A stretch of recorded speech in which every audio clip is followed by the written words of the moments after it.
अमावस्या व पूर्णिमा दो बहनों की कथा। पौराणिक कथा सुनना कहने वाले का भला, सुनने वाले का भला। पौराणिक कथा के अनुसार एक राजा एक रानी थे। उनके दो लड़कियां और दो लड़के थे।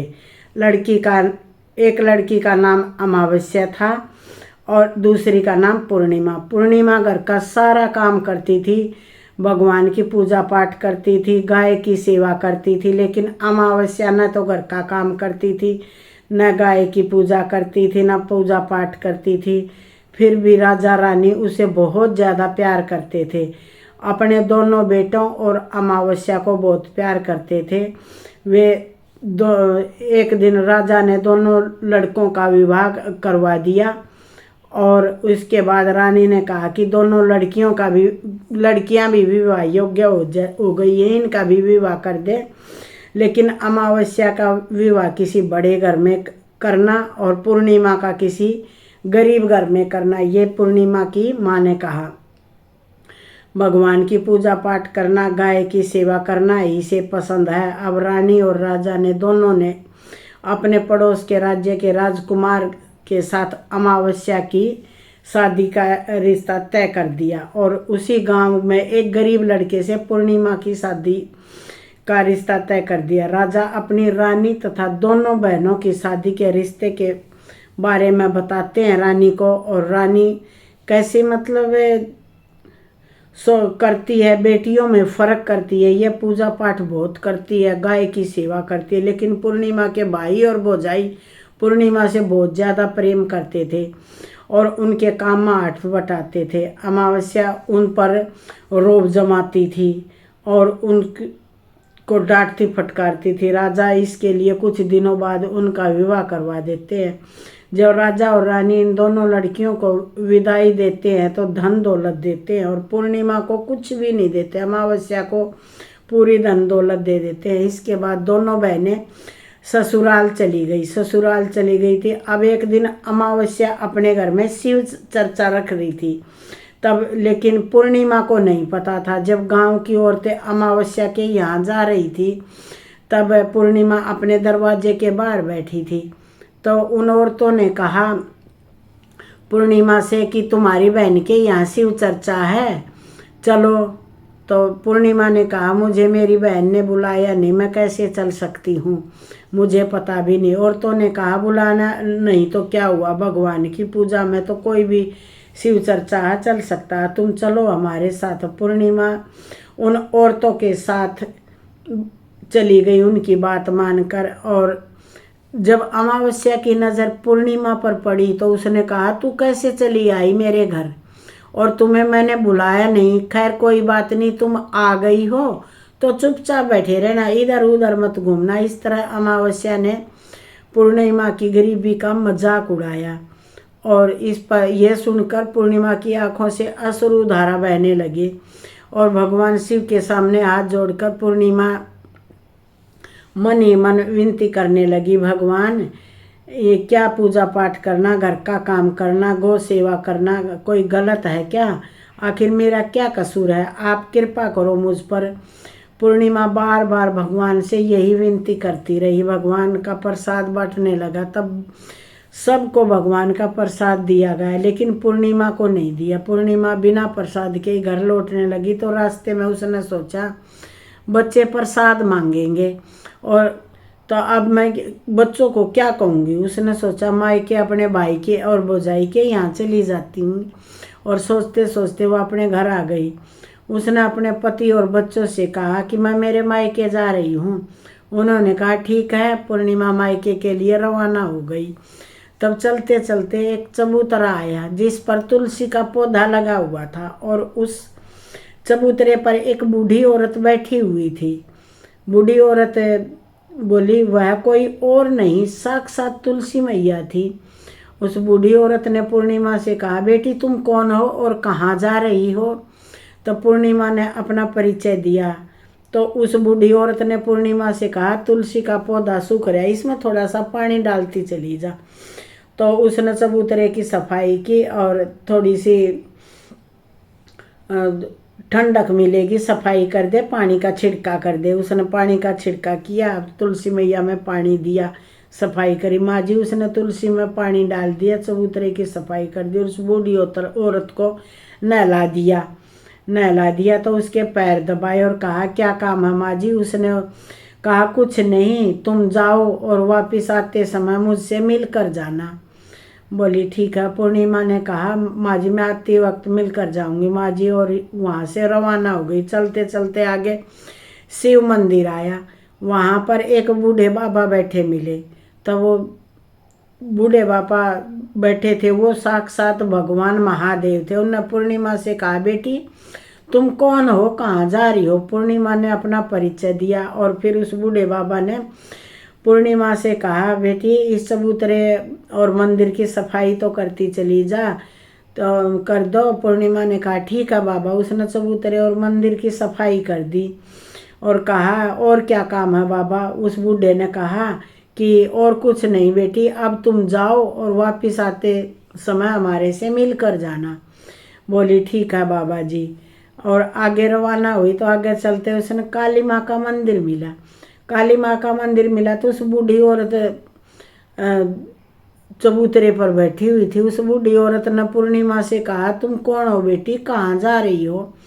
पूर्णिमा ने अपना परिचय दिया और बूढ़ी औरत ने पूर्णिमा से कहा यहाँ पूजा पाठ करने तो आते हैं लेकिन लोग मंदिर की सफाई नहीं करते, इसलिए चबूतरे और मंदिर की सफाई कर दो। पूर्णिमा ने कहा ठीक है माँ जी।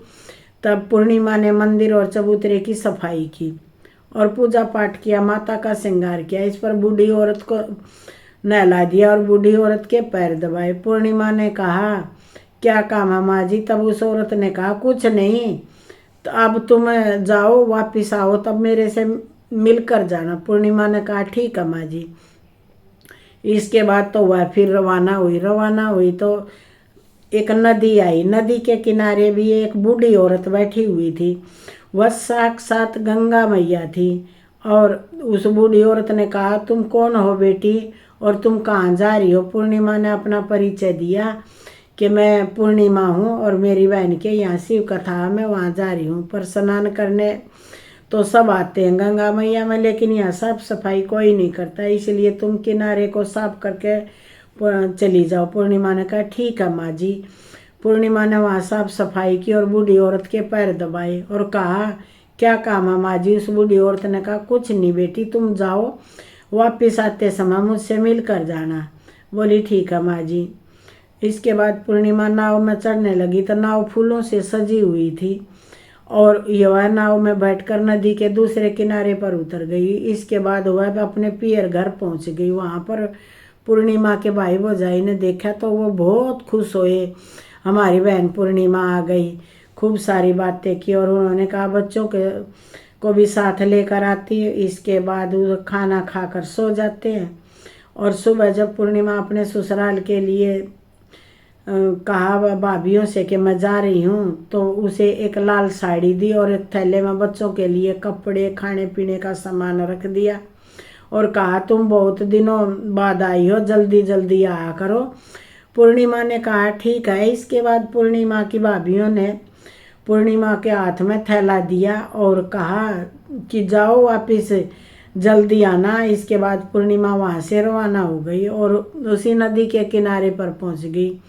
नाव में बैठकर दूसरे किनारे पर उतर गई। वहाँ उतरने के बाद पूर्णिमा को वही बुढ़िया मिली जो साक्षात गंगा मैया थी। बूढ़ी माँ ने कहा आ गई हो बेटी। और पूर्णिमा ने कहा हाँ माँ जी मैं आ गई हूँ। तो बूढ़ी माँ ने पूर्णिमा को एक थैला दिया और कहा इसे तुम घर ले जाकर खोलना। बोली ठीक है माँ जी। पूर्णिमा के पास तो दो थैले हो गए, एक भाइयों ने दिया था, एक गंगा मैया ने दे दिया। पूर्णिमा अब आगे चली तो काली माँ का मंदिर आया।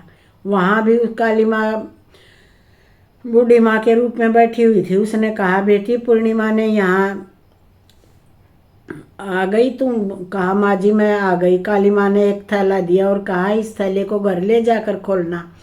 पूर्णिमा ने कहा ठीक है माँ जी। अब माँ जी और अब पूर्णिमा के पास 3 थैले हो गए। पूर्णिमा ने एक थैला सिर पर रख लिया और एक एक थैला दोनों हाथों में लेकर रवाना हो गई। आगे चली तो आगे भगवान शिव का मंदिर आया। वहाँ भगवान शिव बूढ़े बाबा के रूप में बैठे हुए थे। उन्होंने कहा, बेटी आ गई हो तुम? तो पूर्णिमा ने कहा, हाँ बाबा मैं आ गई हूँ। तो उस बूढ़े बाबा ने कहा, पूर्णिमा को एक थैला और थमा दिया। तब और इस थैले को घर जाकर खोलना। पूर्णिमा ने कहा, ठीक है बाबा, अब मैं इस थैले को घर जाकर ही खोलूंगी। अब उस पूर्णिमा के पास 4 थैले हो गई और भला वो अकेली 4 थैलों को कैसे ले जाती, इसलिए उसने पुरानी साड़ी निकाली और उन 4 थैलों को एक साड़ी में इकट्ठा बांध लिया और पूर्णिमा वहाँ से रवाना हो गई। आगे थोड़ी चली तो तुलसी माँ बूढ़ी औरत के रूप में बैठी हुई थी। उसने पूर्णिमा से कहा, बेटी? तो पूर्णिमा ने कहा, हाँ माँ जी आ गई। हाँ, तुलसी माँ के सामने प्रणाम करके बोली, हाँ। तो पूर्णिमा को एक थैला तुलसा माँ ने भी दे दिया। माँ जी, अब पूर्णिमा के पास 5 थैले हो गई और पूर्णिमा ने थैलों को नीचे रखा और सबसे पहले अपने मायके का थैला खोला। देखने लगी तो बच्चों के लिए अच्छे अच्छे कपड़े और गहने थे और तब चीज़ें गहने थे। तो पूर्णिमा ने अपने बच्चों को वो नए नए कपड़े दिए, खाने पीने की चीज़ें दी। बच्चे बहुत खुश हो गए। अब पूर्णिमा ने दूसरा थैला खोला, उसे गंगा माँ ने दिया था तो उसमें सोना चांदी भरा हुआ था। पूर्णिमा ने तीसरा थैला खोला जो काली माँ ने दिया था, उसमें 16 श्रृंगार भरा हुआ था। तब पूर्णिमा ने चौथा थैला दिया। भगवान शिव ने उसे में धन संपत्ति खुशियाँ भरी हुई थी। अब पूर्णिमा ने 5वां थैला खोला तो उसमें तुलसी माँ ने दिया था दाल चावल 7 प्रकार के अन्न का और घड़ा भरा हुआ था। तब ध्यान था, पूजा पाठ का सामान था। पूर्णिमा के घर में किसी भी चीज़ की कमी नहीं रही और अब पूर्णिमा घर में आराम से रहने लगी। उसका धन धान्य से संपूर्ण हो गया। अब पूर्णिमा और उसका परिवार खुशी खुशी रहने लगा।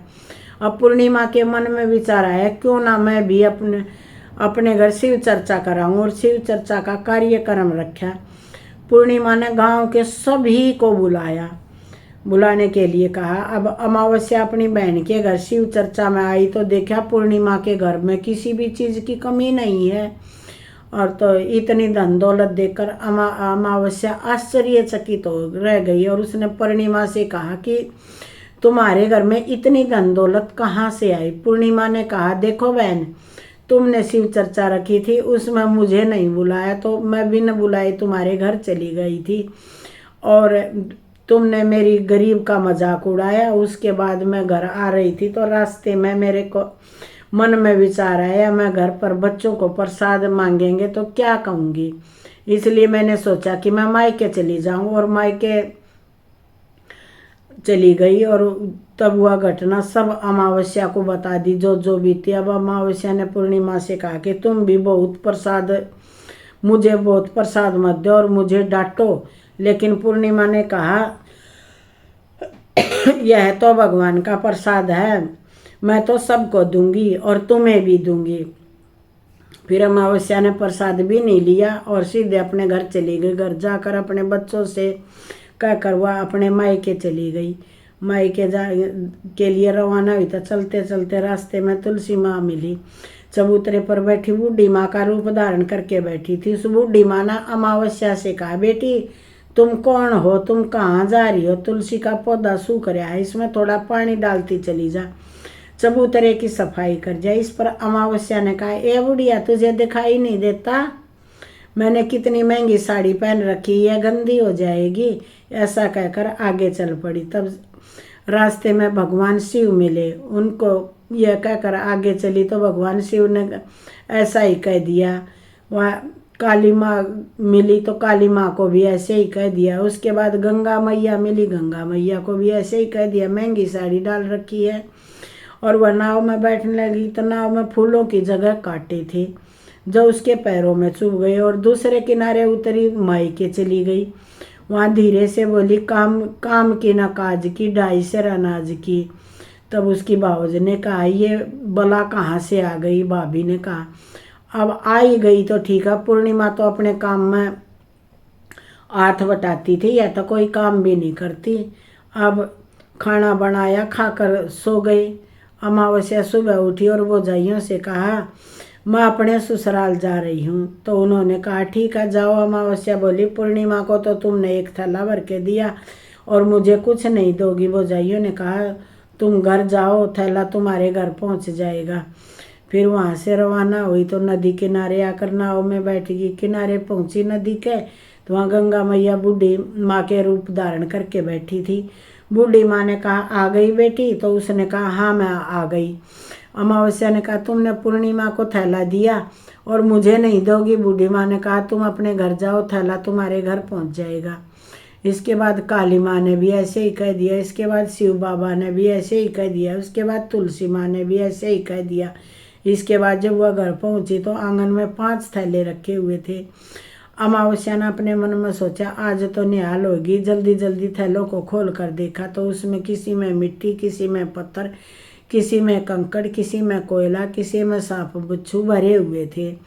यह देखकर वह अपना सिर पकड़कर कहने लगी भगवान मुझे मायके में भी कुछ नहीं मिला, इन थैलों में भी कुछ नहीं मिला। इसके बाद अमावस्या दौड़ती हुई अपनी बहन पूर्णिमा के घर जाती है और पूर्णिमा से कहती है तुझे तो इतना सब कुछ मिला और मुझे कुछ नहीं मिला, आखिर पूर्णिमा क्यों?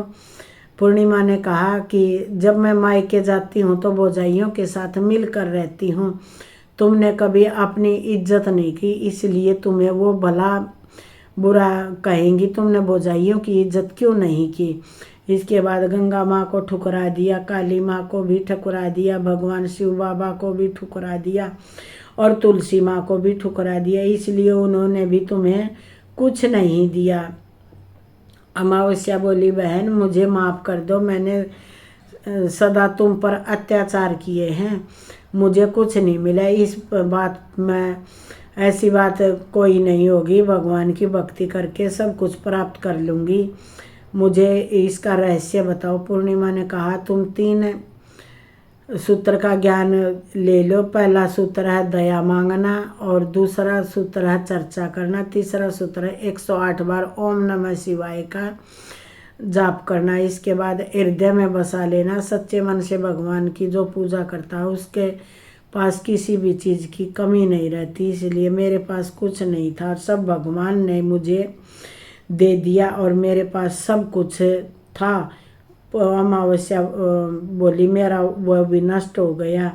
इसके बाद अमावस्या अपने घर गई, भगवान की पूजा पाठ करने लगी, भगवान शिव ने से माफ़ी मांगने लगी और सेवा करने लगी। तब उसको यह सभी ने अब से माफ़ी मांगने के बाद सभी ने उन्हें वो अच्छे अच्छे वस्त्र दिए, गहने दिए, सभी ने थैले दिए दे भगवानों ने। तब अमावस्या अपने घर आई। जैसे पूर्णिमा के सुनी थी ऐसे ही अमावस्या की सुन ली। कहने वाले का भला, सुनने वाले का भला, अंत भला सो भला। इसलिए ज्ञान चर्चा कहीं भी हो, बिना बुलाए जाने से भी डबल लाभ मिलता है। आपको वीडियो अच्छी लगी तो प्लीज़ लाइक, कमेंट और शेयर तो बनता है। ताई की राम राम।